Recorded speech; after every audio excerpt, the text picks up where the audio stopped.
It's June 2nd, and this is the morning edition of Mike and Bike.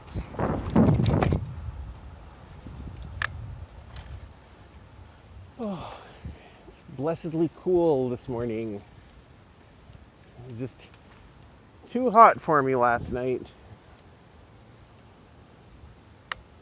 I definitely prefer the cooler days. It's interesting that it's hazy this morning. When the sun was coming up, there wasn't very much cloud or coverage in the sky, but now there is.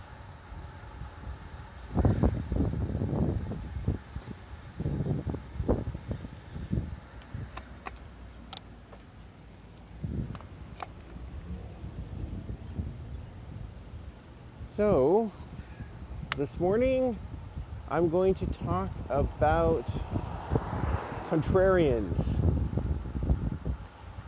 What does it mean to go against the crowd and to believe in things that aren't particularly popular?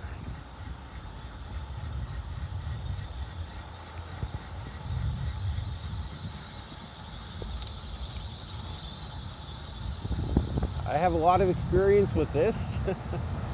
I've kind of been following the beat of my own drum for a lot of my life. Back from as far as I can remember, I've kind of been an outsider. Sometimes I'd kind of make myself an outsider. And I think I've talked about it before. I'm not sure like whether it was that other kids weren't so nice to me, so then I would want to just do things to show them that I didn't need them, and then I don't know, it's kind of hard how you get in these dynamics. I don't really know. The end result is that I pursued my own interests and things that weren't really what most of my peers were interested in when I was growing up.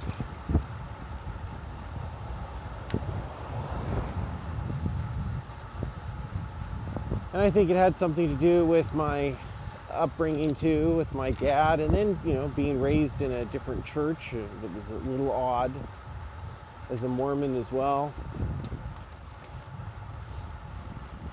But these were all things that I grew to view with pride, in a way, or view as important parts of who I was, of being different. And then having different views was also something I would feel proud about.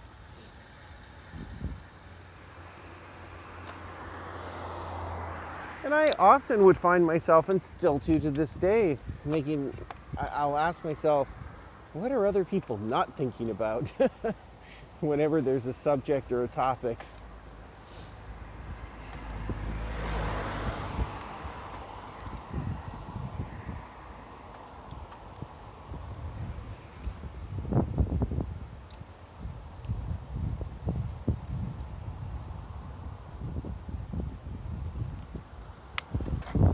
So I have a lot of respect for contrarians, people who stand out, do their own thing.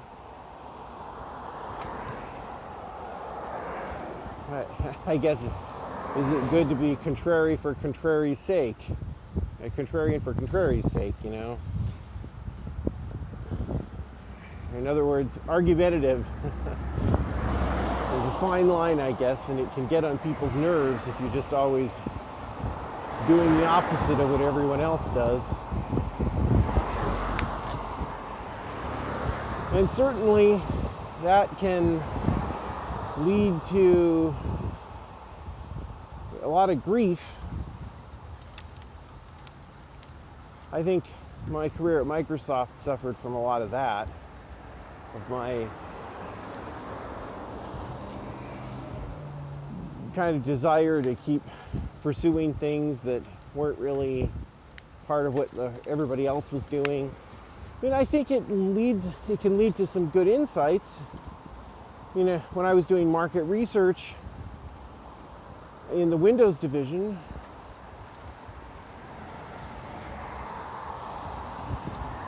I discovered that there was very little interest in adopting a new technology that that was being developed for Windows at the time. And my research showed that few software engineers would want to change their applications to use this, and few users would really care about it.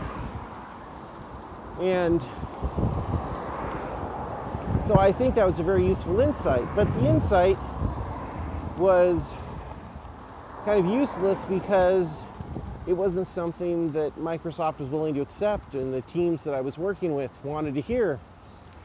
And I was even told to sit on that information and not tell anybody in the company, because they were afraid that if my research and my surveys, focus groups, and interviews, if that information was widely known, then some people would question why we were investing in some of those new technologies. Other people at Microsoft would question. And I mean, it had a definite impact on my compensation, my evaluations. This is just one example in my 9 years at Microsoft where I kept stepping on my own feet.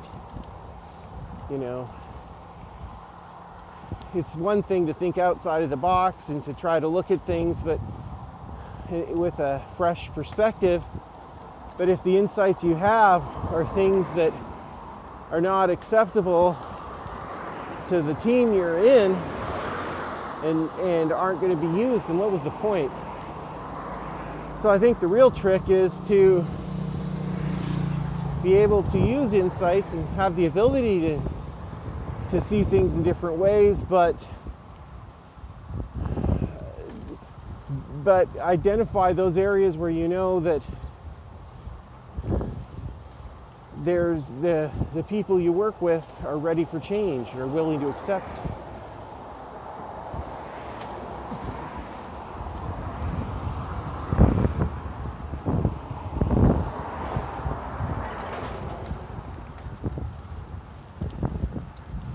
I was interviewing a gentleman for a video this morning who was we were talking about investors and contrarian investing, which is, I mean, on the face of it, it's pretty simple.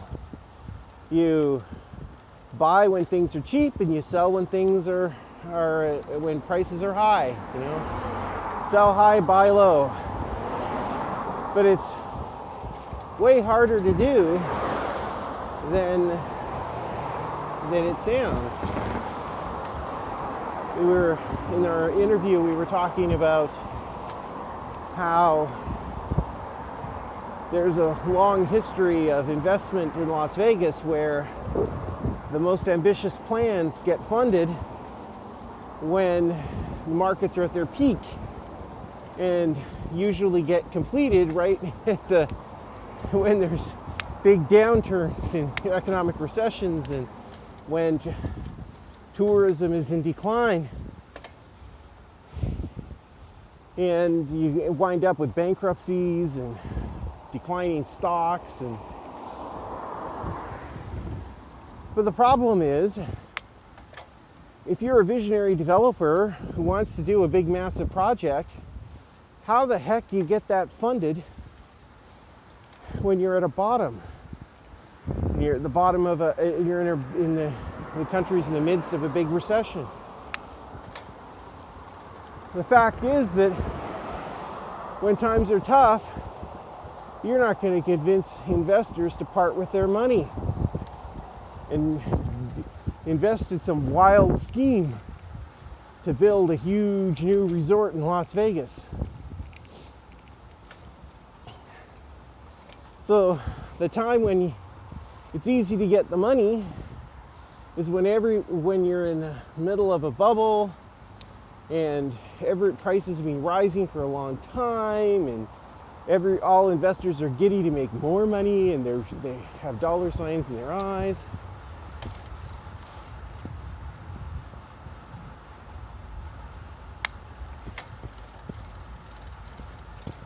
That's when you can get the money. That's when you can fund your projects. Of course, it's also the riskiest time to do it, and the most expensive time. I mean, labor is more expensive at those times. Your materials are going to cost you more.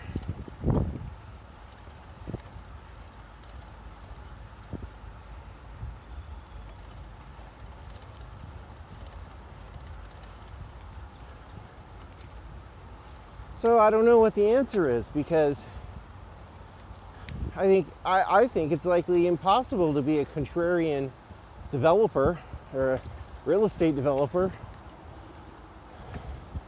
You just simply never get your funding when times are tough.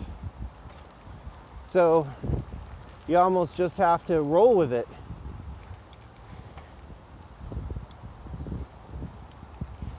So here's the question. Is it better to just go with the flow and do what everybody else is doing? And when markets are booming, you just play to that and make your money as you can. Just take some of your profits, keep it on the side, so when times are tougher, you don't go bust. It might not be a bad idea.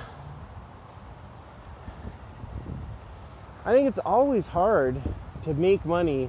It's harder to make money when times are tough. No question about it. Even if you were smart, and you were the smart, developer, not just smart, but I mean a contrarian, somebody who's willing to go against the crowd, and you went and built a big Las Vegas casino in the middle of a big recession when Las Vegas revenues are in the toilet. Let's say you did that. Well, you're not going to be making much money initially when your property comes online. So, I mean, it really is a lousy time to be in business.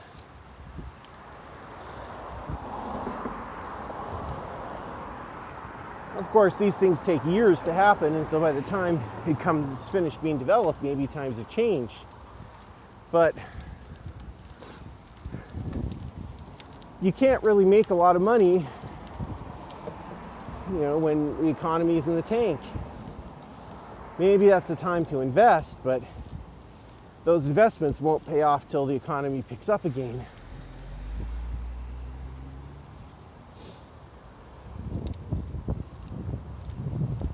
So the problem with following the crowd is that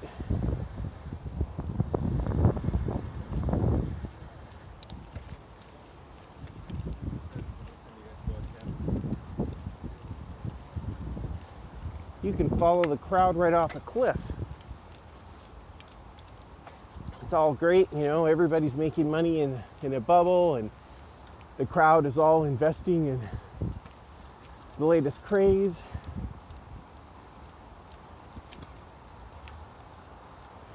And you can be making money all the way up following the crowd, but the problem with the crowds is that they don't really stop and change until it's too late. So if you are following the crowd, you very likely could get trapped with the crowd.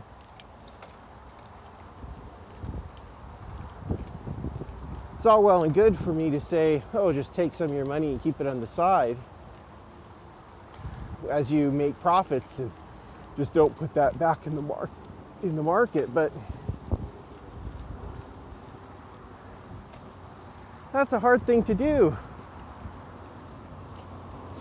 If every investment you make has been making more and more money, and you're getting richer and richer, the temptation to just double down and go for the next one and make even more is huge.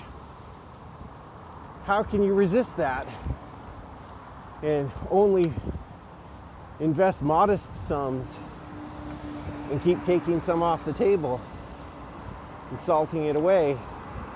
That takes a lot of discipline. That itself is contrarian if you can do it.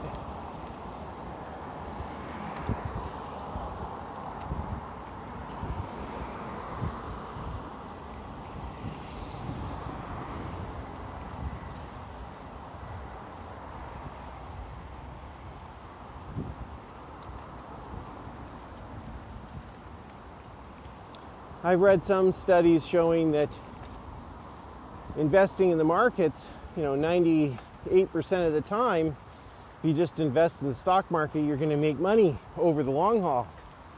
But there's a small percentage of time, historically, in a 100-year span, where the markets decline in value so much and stocks have declined so much that it can wipe out all the gains for decades.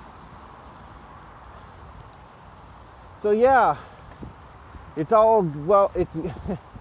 you might be able to invest in the overwhelming majority of years, not lose much and actually gain.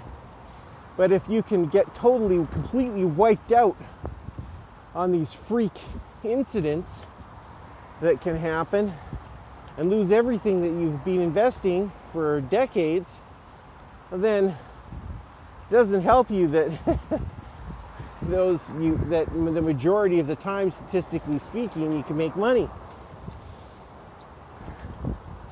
How do you avoid those periods that wipe you out?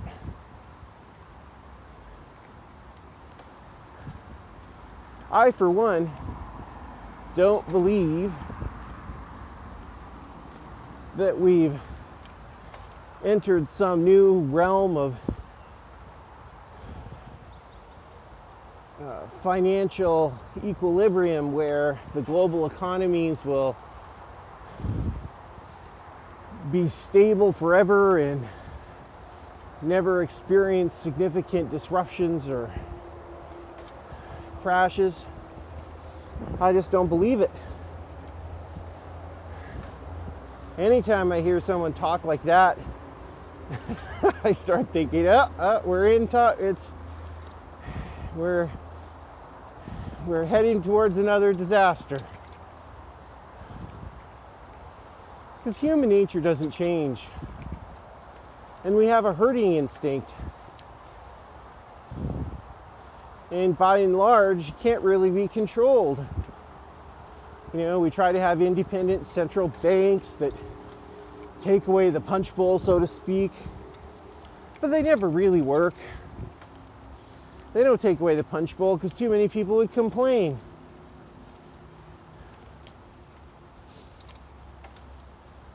So we're kind of destined to have boom and busts.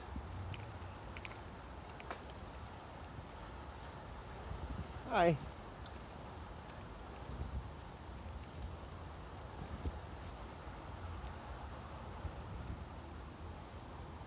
Frankly, I do believe that the government intervention actually can make the oscillations greater than they need to be. Because when times are bad, governments, in which I include central banks as being part of government, do anything and everything they can to soften the blow. So when we have big recessions or financial crises, central banks pump liquidity into systems, governments spend more money on stimulus to prop up the economies. And it can work. But in my view, it's kind of like giving a heroin addict who's going through withdrawal another fix. Sure, it helps. They feel better, but it doesn't really solve the underlying addiction and problem that they've got. And eventually it comes back to haunt you. Moreover, I think that these liquidity fixes and stimulus just actually end up to make problems worse. They create a greater amount of moral hazard, wherein investors and individuals feel more emboldened to do crazy things because the consequences aren't that bad. Hey, nothing really bad happened the last recession, so we can take an even bigger risk this time. The government has our back, no worries. So it's kind of like you set yourself up for even bigger catastrophes. And eventually you reach a crisis of such magnitude that the stimulus and liquidity injections that the government tries when you hit a recession won't work. And then you got a real problem on your hands.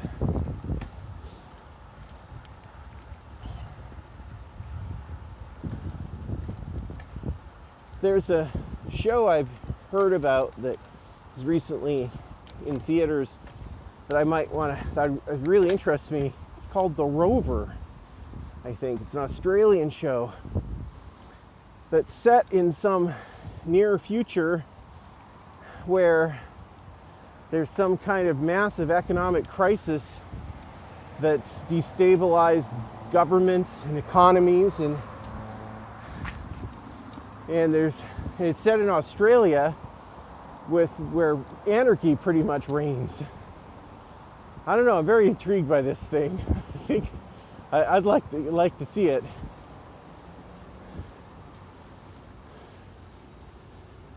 The guy who wrote that show, I think, has we might have a similar outlook on things. Well, but okay, I'll say this. Even though I think that the world could be heading to bigger financial crisis than we saw in 2008, 2009, I'm